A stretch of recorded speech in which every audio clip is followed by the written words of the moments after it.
Record button. I'm hoping when I know I recorded Nikki the other day.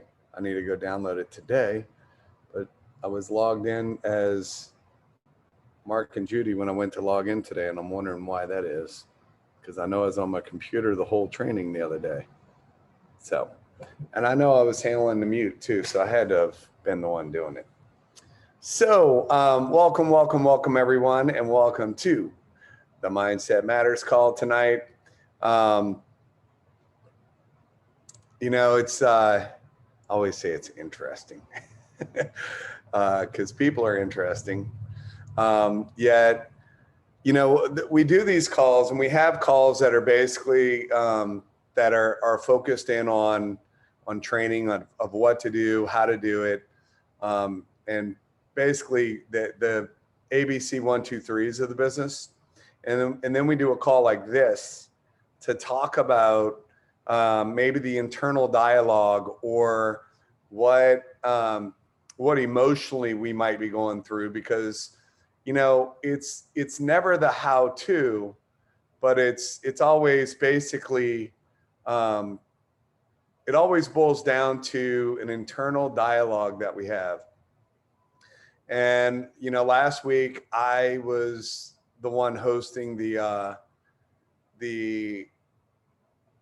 coffee chats, and on Thursday I basically just had a lot of people share why they were here, what they were excited about, and just kind of sharing a little bit about their background. And it's interesting that people that even like plug in to a lot of these calls, and they share about how they're learning and different things, but the biggest thing that people want to learn is how to get over the fear of actually doing the business.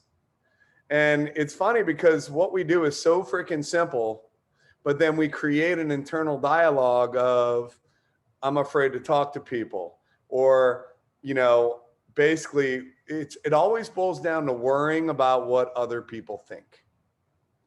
And it's amazing how we make it through life in general when we're always so concerned about what other people think. And at the end of the day, it really doesn't matter what other people think. The question is what do you think about you? And I'm going to share this. So my buddy's out of town, and his fiance said, hey, my door is sticking and I can't get the deadbolt to lock. Can you come and look at it for me? So she was at work, and right as I was finishing up 30 minutes ago or whatever, I went over there real quick, and she was getting home from work, and she's like, oh, I just met the sweetest lady or whatever. And I'm like, really? Where? Oh, at the grocery store. She was commenting on my cape. And I'm like, your cape? And she's like, yeah, I wear a cape to the grocery store. And it's a freaking Trump won Democrats lost flag that this crazy broad wears around her, whatever. And this isn't doesn't matter what you like or who you voted for or whatever, but this is some funny stuff. And she's like, yeah, I wear it every time I go to the grocery store. And she goes, I meet all kinds of people.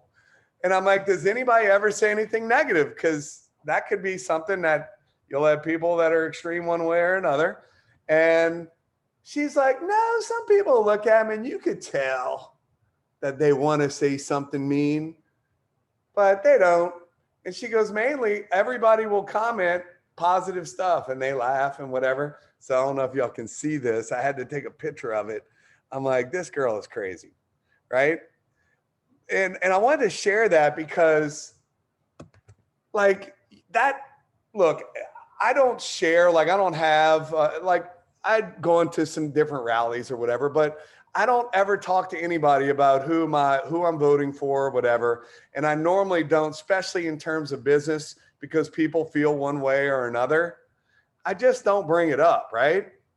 And she doesn't give a damn what other people think. And it's funny because, and I was thinking about this, I'm like, what if everyone took that approach in the business? Like, how many more people would we be talking to? And guys, I do this, like, I've been absolutely terrible at social media lately because I'm really sick of it, quite honestly. And I just haven't been spending any time on Facebook or whatever. And in fact, if I do spend time on social media, I do more Instagram than I do Facebook. So like my Facebook presence has definitely not been what it used to be. But my point is that because I'm out talking to people every single day. So the sheriff bought a property 2 doors or 3 down from ours. And he asked me, I have my excavator on site, and he asked me if I can knock out this big oak tree that was split. He's like, hey, can you take it down for me? And I'm like, yeah, I'll go run over there and take it down because I love operating equipment. It's fun. And I go and I go pull on this on a branch because the tree was so big and rooted, like I was having problems even digging it up. So I'm like, here, I said, there was a pipe hanging out, whatever. So I'm like, let me knock the branches off. So when I knock this thing over, it doesn't land on the pipes and break the pipes and all that stuff. So I'm pulling on the tree a certain direction and I'm just barely pushing down or whatever, but the weight of it is out here. And the thing breaks and smashes through the window, like almost killed me. It was crazy.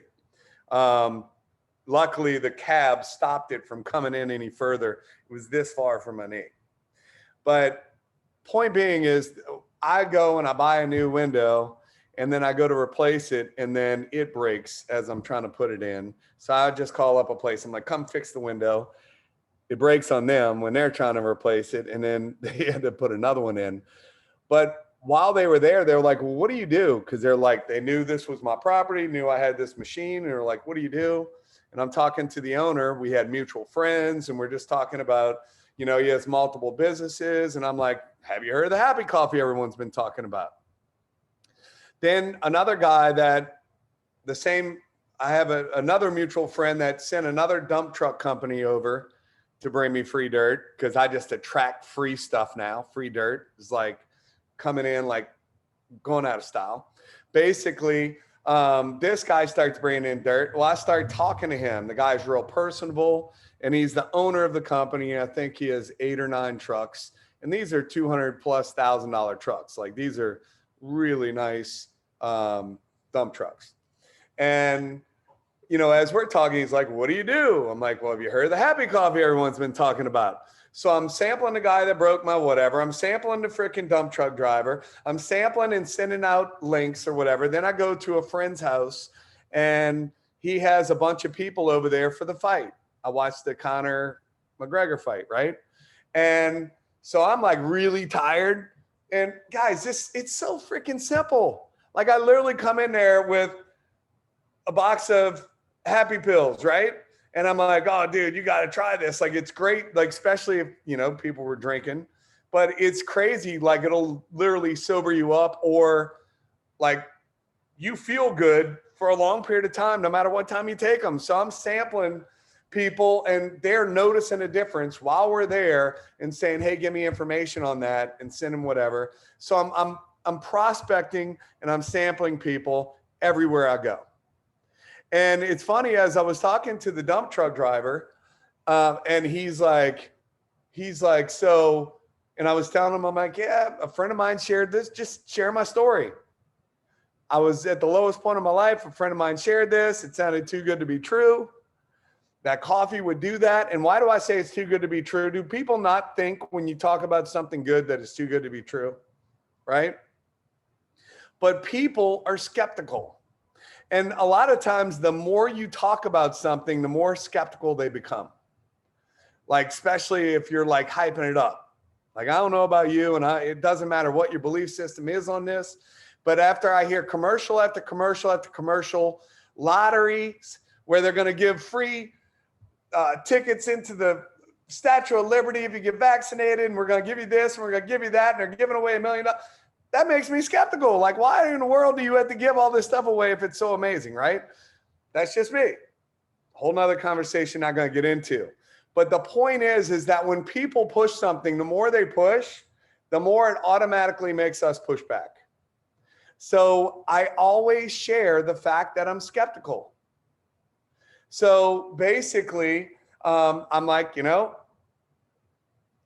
was skeptical, because what it does is the best time to diffuse a objection is before you get it.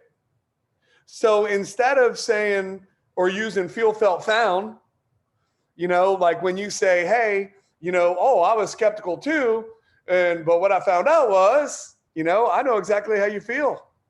I was skeptical too. But what I found out was when I got on it, and that, guys, that works, but it doesn't work as good as diffusing it before you get it. If you can diffuse objections before you get them, it's so much easier. For instance, like before somebody's even like, and it's too expensive or whatever. Like I'm like, and the thing I love about this is it's less than the cost of a cup of coffee at a gas station. I love saving money, and I've realized that because I've changed my eating habits, I'm saving money on it. So it's almost like the stuff is free. So I'm throwing out objection coverers.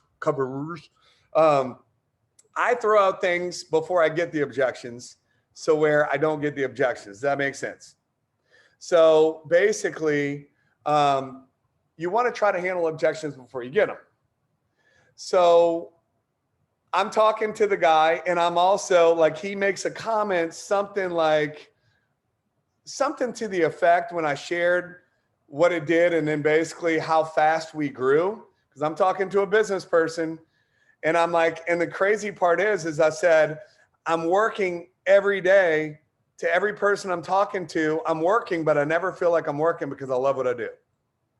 So, and he's like, so what do you exactly? I said, what I just did with you, and you asked me what I did, that's what I do. And I said, and I sample the product, and the product does the majority of the work for me. So see, people are building up in their mind, one, do they want to do what you do? And two, can they do what you did? So when he said, what do you do? I asked people if they've heard of the happy coffee that everyone's talking about, just like I did with you. And what most people do is exactly what you did. And they say, what is that? And then I give them a sample like I'm about to give you right now. Guys, it doesn't get any easier than this stuff. It really doesn't. So that's what we do. We're sampling people, and we're sharing it with them. And then he makes a comment, something about, is this one of those, because I shared about, I have thousands of people that work with me now, just by starting it off talking like that. And he's like, is this one of them there things? I'm like, like one of those things where you make a lot of money? Yes, it is. It's one of those things. And I said, it's amazing. If you're talking about direct sales or network marketing, absolutely. Because I won't do it if there's not leverage involved. So guys, your posture on what you're talking about is a whole nother level of the way people are going to respond to you is based on how you respond to them. So I want people to know it's network marketing. I want people to know that they can, like, I'm out there pushing, because the guy came multiple times, and I'm out on the bulldozer for hours that day. And he's like, what do you do that you're able to be out here or whatever? And I'm like, I talk to every person I come in contact with and ask them if they heard the happy coffee everyone's talking about. That's what I do. And I did it multiple times that day as I was talking to different drivers that I hadn't met before, as well as the people that came to fix the excavator window. So guys, that's what we do. Everywhere we go, we need to be sharing it with people and not worried about what people think. I want you to think, anytime you're worried about what people think, I want you to think of my silly friend wearing a cape in the grocery store. Like, just think about that and go like, this girl doesn't give a darn what people think. Why do I care when I'm literally sharing with something? And guys, there's no benefit to what she's doing. Like, there's no benefit other than the gratification it gives her. But there's no benefit. It's not changing other people's lives. What you have can change people's lives, whether it be financially or whether it be over just sharing the product with them. So anything that you do in life, because you're sitting there going, well, because I know people want to say it, you're good at talking to people. Well, I wasn't when I started. So it's funny, when I started in this industry, I was doing, basically like a legal insurance, right? And I used to have to do an 8-minute presentation. And I remember I was in the fire stations because I landed the city of New Orleans as a payroll deduction benefit with this company I was working with. And I had to go do the presentation. I didn't know it. And I had a mentor. And we talk about having, learn knowledge. Activity knowledge is learning it while you're doing it. Modeling knowledge is modeling someone else. And then what I love about our Saturday trainings is that's where people get to acquire the teaching knowledge. So we have when people hit platinum, we have people volunteer, and they will volunteer to basically do the trainings, and they do an amazing job. But it's funny because almost every time, especially when it's people's first time, they talk about how nervous they were, or how, and then everybody's going, oh my God, you did so amazing. But in their mind, they're worried about what they're doing. Guys, it's the same stuff over and over and over. But when you really get it is when you're actually teaching it. So, so you got activity knowledge, you got learn knowledge, activity knowledge, you have modeling knowledge, and you have teaching knowledge. So as you're doing something, you're going to get better. But you also need to plan, do, and review. Like if you keep doing the same thing over and over and over, and you're not getting the results that you want, sometimes you might have to tweak something in the plan. Now, it might not be what you're saying. It might be how you're saying it. It could be your energy on the way that you're coming across. So last week you heard us talk about surfing and stuff like that, and that was fun. And, I helped out and shared in that and all that stuff. And it's funny because I've been surfing for a while now, and I fall over and over and over and over. And this week, for whatever reason, I go out, and on Friday we go out. I think it was Friday. And basically I changed it up a little bit. I slowed the speed down by 2, like 11.6 is where I normally go. I did 11.4 because there wasn't a lot of people in the boat.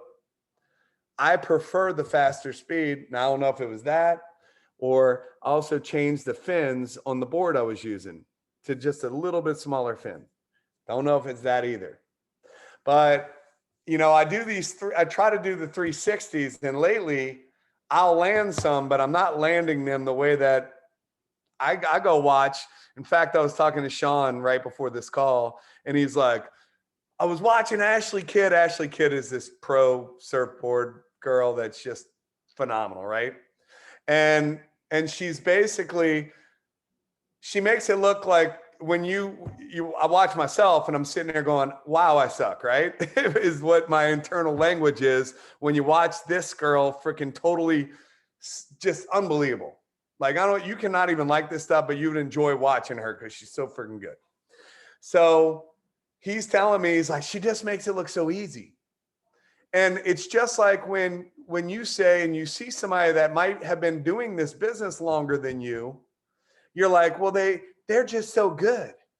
They do it so easy, but it doesn't come easy. It comes from falling over and over and over again. So I just make these 2 little tweaks. I don't know which one basically was the one that did it. But this weekend, I was landing every 360. It was like I was only falling every once in a while. The first time I was like, well, I'm going to do this. And basically I did 4 in a row, and then I fell once, and I landed another 2, and then I fell. But it's like before I was like falling, and maybe land one. Well, it's like the numbers switched, where now all of a sudden I was basically landing way more than what I was, whatever. So then I switched to the other side of the wave, which is even harder. So I'm now riding with my back to the wave and I'm landing on that side, everyone. Like, who in the hell knows what? I don't know if it was, my confidence was definitely there, but like all of a sudden landing all of them, more on both sides than on the other. My point is that I've been riding at the same speed for a long time. I've been doing the same things over and over and disappointed that I was falling more than I was landing. Well, I have to ask you, are you falling in the business more than you're landing? And if so, what can you tweak? What can you change? So I was listening to a buddy of mine that I'm good friends with. His name is Jason. He lives about an hour and a half away from me. He's a multi-million-dollar a year earner in this industry. And he was on stage at one of his events and he posted this video and I was like, that's a good story. And he was telling the story of his friend Joe, that when they were in grammar school or whatever, basically Joe had a terrible speech impediment. And I'm talking about like stuttered, like could not put words together. And he said that Joe would sit there and talk about, and he was sharing it with the stutter as he was sharing. He's like, I'm not making fun of Joe, but Joe said, I'm going to be a preacher and I'm going to, I'm going to be a preacher. And he said it with a stutter and all that stuff. I'm going to be one of them. They're preachers and whatever. And he's, they're thinking Joe can't even talk. How's he going to be a preacher in front of the stage? And then he started to share the story about how Joe, there was this girl in school. She was a cheerleader and she was one of the prettiest girls in school. And her name, I believe, was Jennifer. And Jennifer was just, he explained her as this tall, blonde hair, blue eye, just beautiful girl.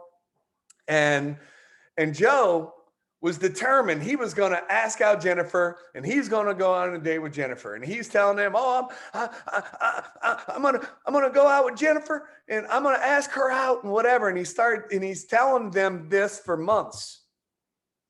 So then he goes and they were going to have a dance and he tells his friends, Jason and other friends, they're like, today's the day. I'm going to ask Jennifer out. I'm going to go on a date with her.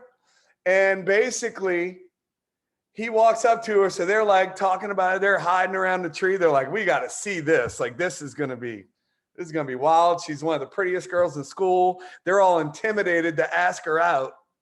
And he walks over there to her and he's like, Jennifer, will you go out on a date with me? Spoke perfectly. And she's like, what did you say? And she's like, you spoke perfectly. She goes, have you been practicing? He goes, yes, ma'am. I've been practicing every day. I've been practicing for months to ask you out on a date. And she goes, if you put that much time and effort into practicing to say it, because he said it multiple times, perfectly clear. And she's like, can you say that again? And he said it so perfectly clear. She's like, anyone that would put that much time and effort into asking me out on a date, absolutely, I'll go out on a date.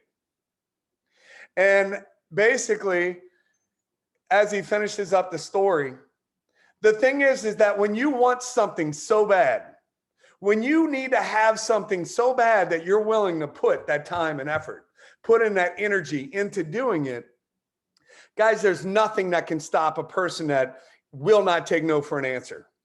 Nothing can stop a person that will not quit. As he finishes up the story, not only did he go on a date, he ends up marrying this girl, and he is now a preacher and is able to speak with basically, flowing language through practice.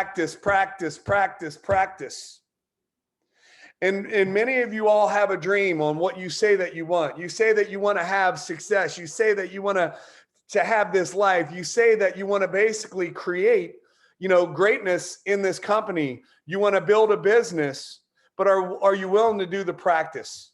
Are you willing to basically go out there and make that decision that you will not stop? Are you willing to fall over and over? Are you willing to maybe change the speed that you're going, or maybe change the vehicle a little bit? Like I had to change the fins, right? Are you willing to change your verbiage? Are you willing to change something? Are you willing to do it over and over and over until you get it? Because guys, there is nothing that if you put your mind to it that you can't do. You know, I always talk about the dirt because guys, it started off to where I was paying people to come in with the dirt. And I was actually had a little bit of anxiety and overwhelmed feeling when I realized how much dirt I was going to need and how much it was going to cost. And it basically had me like, my wife was like, when she's writing out thousands of dollars, you know, $15,000 for dirt, and you still got a big hole out there, it's overwhelming. Well, today I'm literally out there, and because I stopped truck after truck after truck, because I basically followed trucks down, then they started telling other trucks and told other trucks, it's like I got network marketing dirt happening, right? I told you the story of the guy I shared the dirt with was a friend of a friend, you know, somebody else who basically told him about my place. So I've used network marketing to basically get more dirt in there. Now I have so much freaking dirt. I'm filling in the servitude. I'm taking over land. It's like I'm basically claiming land, and I'm going to use it all as my yard. I mean, it's Energy owns it, which is a power company or whatever. They lease it, but they're not going to maintain it. I'm going to. So if I'm going to maintain it, I want it to be the same level as mine. So I'm standing out on the servitude today, and the dirt is literally like I could just barely see over the dirt. So I went from being overwhelmed. I went from going, oh my gosh, how are we ever going to fill in all this dirt? How much is it going to cost? Because I was consistent. I was basically asking truck after truck after truck. And some people would tell me no. I didn't care. The thing is I kept asking people, and now I have trucking companies that are bringing me so much damn dirt. It's like I have a job, like literally, because like right now it's a slop hole from all the rain coming in and all this stuff. So I was out there literally from 10 o'clock to 6 o'clock today, nonstop, didn't take a break, didn't take lunch, didn't whatever, spreading dirt. But now I have dirt that's covering areas. Now my neighbors are wanting to pay me to spread the dirt onto their land and all kinds of other stuff. I've filled in my property and my buddy's property, who we worked that out. I wanted to buy a skid steer. Well, because I basically spread the dirt for him, he bought the skid steer that is like ours, that I can use anytime, you know, like it's my machine, because it's just the way that it works. When you basically set a mind, because I was going to buy a skid steer. Well, just having that mindset, boom, the way the hustles that I created this environment where all this stuff just happened. My point is that where you are today is exactly whatever you settle for. We have in life exactly whatever we settle for. One of my mentors, and we'll close with this. One of my mentors, and some of y'all might have heard of this, some of you all might not have. But one of my mentors told me early on, he said, he was like I thought I was gonna hear some profound thing. He's like, you know what you want, Chris? And I'm like, what? And this guy I really looked up to.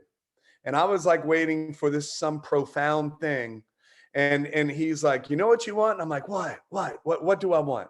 He goes, I know exactly what you want. Do you know what it is? And I said, no, what is it? He says, whatever you have. He said, because if you wanted more, you would make a decision and you would create it. The thing is that you have whatever you settle for in life. You have whatever you settle for versus basically so if you can say, oh, I want more, but are you truly doing more to get it? It's funny, I see Sean commenting on there, but we were talking a little while ago about equipment and stuff like that. And he's like, you know, I could buy equipment that can make the same amount of work. I could do it way quicker. And we're talking about very expensive stuff. But the point is, make a decision, boom, I can promise you it's going to be done. Whenever you make a decision means death of all other options. There is no other option. So I'm asking you today, when are you going to make a decision that you're willing to do whatever it takes? When are you going to make a decision that I'm going to go out there and create the life that I want? Guys, this is your life. It's your business. You can do and you can have whatever it is that you want. Hope you guys got value. Anybody want to add anything in closing? If not, we'll finish this bad boy up. But at any rate,